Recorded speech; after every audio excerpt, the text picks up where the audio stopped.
Quick public service announcement for separated or separating parents as school starts to go back. This isn't legal advice, it's just the patterns I see every year once the backpacks come out and the routines change. My name is Stacy Munzenberger and thank you for listening to the StacyM Show. If you're not sure and it's the first time you have checked in, I'm actually going through a treatment for cervical cancer. So I'm keeping this podcast a little bit short. I am surviving only a couple of hours of sleep at the moment, but I wanted to make sure I got a new podcast out because I know one of my kids goes to school, back to school this week. So it's just a quick one.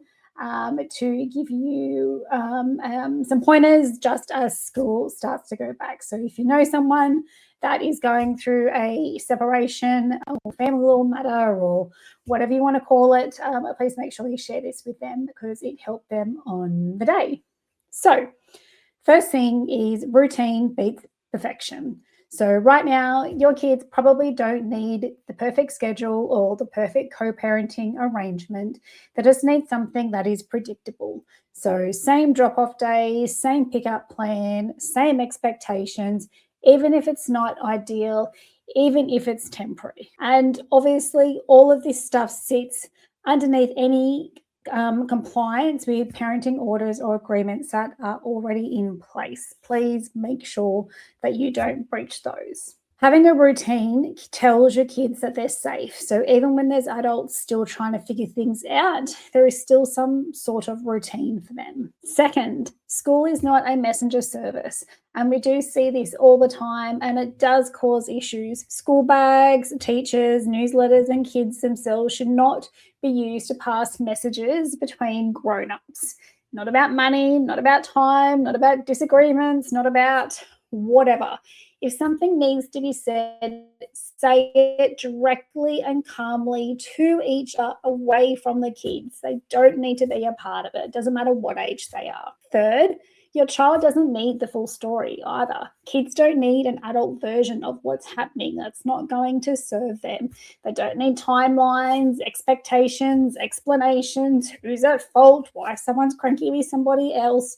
It's just not relevant for them. Don't drag them into it. They need one sentence they can rely on, like both of us love you, school stays the same, you're safe, things like that. Clarity for kids comes from consistency, not detail. So a gentle reality check. If school has made things feel a little bit heavier instead of easier, that's usually a sign that something underneath needs some attention. You don't need to act today, but you are allowed to notice, especially when school is back in the next week or two. So I'm hoping that has helped you. I said just a couple of tips. I know sometimes it seems like it's like just obvious, self-explanatory, but unfortunately that's not for everybody. Things slip up as well. Nobody's perfect. There's a lot of emotions, but just even following those few things, that's going to get you off to a good start. See, that's how exhausted I am.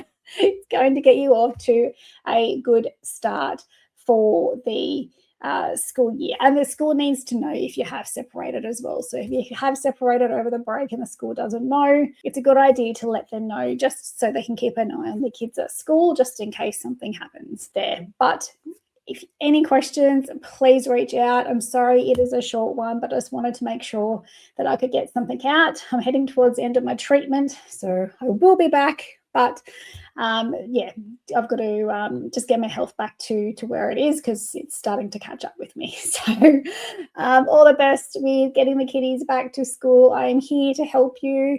If there's something else you want me to focus on in a little bit more detail, let me know. Otherwise, please share this with someone that that might be going through separation, and make sure you subscribe so you get automatic podcast updates on a Wednesday. So take care, please be kind to yourself, and thanks for listening, and I'll catch you next time. Bye.